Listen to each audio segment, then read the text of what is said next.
નમસ્કાર મિત્રો, લલકાર ઉપર આપનું સ્વાગત છે. આજે વાત કરવાની છે હવામાનની, જેમાં હાલનો વરસાદ અને આવનારા દિવસમાં વરસાદની શું સ્થિતિ રહેશે, જે વિસ્તારમાં વરસાદ નથી તેના માટે ક્યારે કઈ તારીખમાં વરસાદની આશા રાખી શકાય. સૌ પ્રથમ તો આપને એ જણાવી દે કે આ વરસાદનો સાર્વત્રિક રાઉન્ડ હતો, એટલે જ્યારે પણ સાર્વત્રિક રાઉન્ડ આવે એટલે સ્વાભાવિક રીતે 75-80% વિસ્તારને લાભ મળતો હોય. કેમ કે ગુજરાત આમ પણ રાજ્ય છે એ વિસ્તારની દ્રષ્ટિએ મોટું છે, એટલે સાર્વત્રિક રાઉન્ડમાં પણ 20-25% વિસ્તાર છે એ વરસાદથી વંચિત રહેતા હોય ને એવું જ કંઈક આ રાઉન્ડની અંદર થયું છે. આ રાઉન્ડની અંદર જોવા જઈએ તો સાર્વત્રિક જે સારો વરસાદ થયો છે, અમુક જગ્યાએ ભારેથી અતિ ભારે વરસાદ થયો, જેમ કે દક્ષિણ સૌરાષ્ટ્રના ભાગો હોય, દક્ષિણ ગુજરાતના વિસ્તારો હોય, સાથે અમુક જગ્યાએ ઓછો વરસાદ પણ છે, એટલે કે વાવણી લાયક નથી, 1 ઇંચ આસપાસ પણ વરસાદ છે, અને અમુક વિસ્તાર સાવ કોરા પણ છે.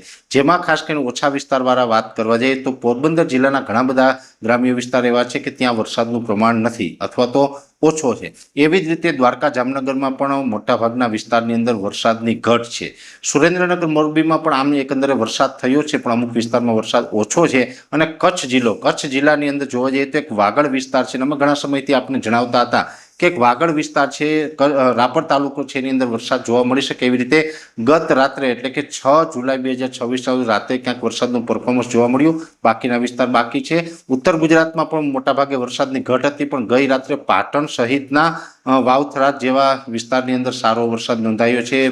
ભાભર તાલુકાની અંદર પણ વાવણી લાયક વરસાદ ગત રાત્રિના થયો હતો. એમ ઘણી જગ્યાએ વરસાદ બાકી હતો, ત્યાં આપણે ઘણા સમયથી માહિતી આપતા હતા કે 7 તારીખ સુધીમાં ઘણી જગ્યાએ થશે.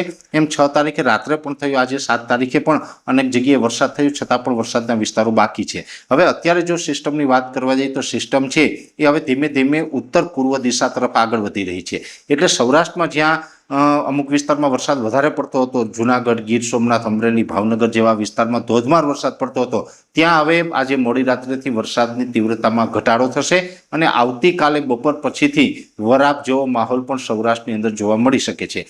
પણ હજુ દક્ષિણ ગુજરાતના વિસ્તાર છે, જેમાં સુરતથી લઈને મહારાષ્ટ્રના મુંબઈ સુધીના તમામ વિસ્તાર, એમાં ડાંગ, આહવા હોય, વલસાડ હોય, નવસારી, વાપી હોય, તમામ વિસ્તારની અંદર હજુ આવનારા 24 કલાક સુધી એટલે કે આવતીકાલે 8 તારીખે મોડી રાત સુધી ભારેથી અતિ ભારે વરસાદની સંભાવનાઓ છે.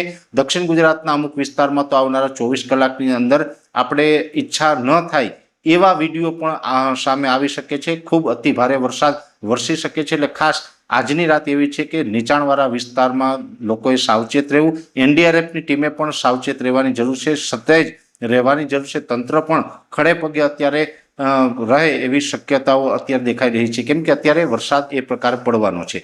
હવે આ સિસ્ટમ છે એ આવનારા 24 કલાકની અંદર દક્ષિણ ગુજરાત ઉપર થઈ અને મધ્યપ્રદેશ અને મહારાષ્ટ્ર ઉપર થઈને ઉત્તર પૂર્વ દિશામાં આગળ નીકળી જવાની છે. પછી આવતીકાલે 8 જુલાઈ 2026ના રોજ સાંજેથી ગુજરાતની અંદર વરાપનો માહોલ જોવા મળશે અને આપણે વરસાદની તીવ્રતા વિસ્તારમાં ઘટાડો થઈ જશે. જોકે આ સિસ્ટમ આપણાથી દૂર નીકળીએ પછી ગુજરાતમાં વરાપ હશે, કોઈ બીજા વરસાદના રાઉન્ડની શક્યતાઓ હમણાં હાલ પૂરતી નથી.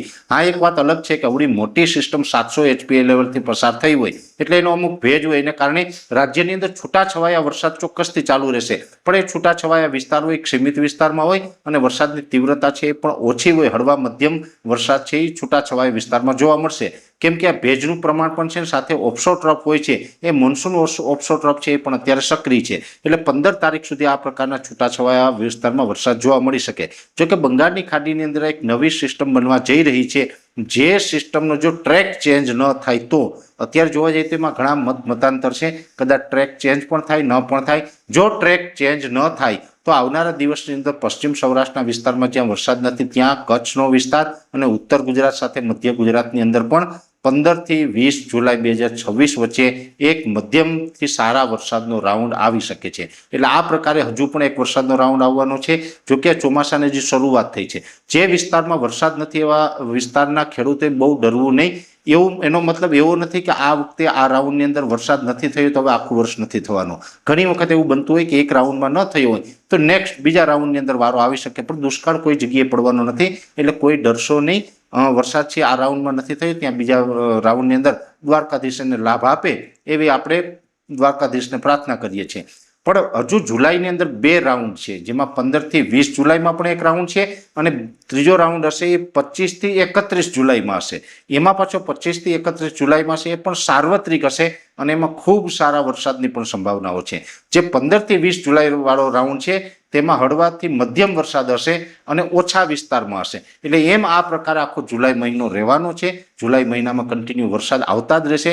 વચ્ચે ગેપ આવે તો પણ 2-5 દિવસ કે 7 દિવસનો ગેપ હોય, બહુ મોટો ગેપ નહીં જોવા મળે. એટલે આખું વરસાદનું ચિત્ર આ છે. ખાસ કરીને અત્યાર સુધી જે વિસ્તાર વરસાદથી વંચિત રહ્યા છે એને હવે આવતીકાલથી બહુ આશા રાખવાની નથી. 15 તારીખ પછીથી આશા રાખી શકે છે. અને જે વિસ્તારમાં વધુ વરસાદ પડતા હતા, ઘણા ખેડૂતોને એવું છે કે વરસાદ થઈ ગયો છે, વાવણી બાકી છે, પણ હવે ખેતરમાં જવું કેમ કે વરસાદ કન્ટિન્યુ ચાલુ છે, એને હવે આવતીકાલે સાંજેથી પછી વરાપ મળવાનું ચાલુ થઈ જશે ને એ ખેડૂતો છે વાવણી કરી શકશે. એટલે ખાસ હાલનો વરસાદ અને આવનારા દિવસના વરસાદ વિશેની ટૂંકી માહિતી હતી એ મેં આપના સુધી પહોંચાડવાનો પ્રયત્ન કર્યો. વિશેષ માહિતી છે નેક્સ્ટ વિડીયોમાં આપવામાં આવશે. પણ સૌ પ્રથમ દરેક મિત્રોને એક મારી અગત્યની વિનંતી રહેશે કે જેમ વેધર ટીવીને સપોર્ટ કરો છો એમ આ લલકાર ચેનલને પણ સપોર્ટ કરજો. લલકાર ઉપર પણ આપણે અગત્યની માહિતી છે એ આપતા રહેતા હોય છે. અત્યારે આ વિડીયોની અંદર એટલું જ. રજા આપશો. ધન્યવાદ.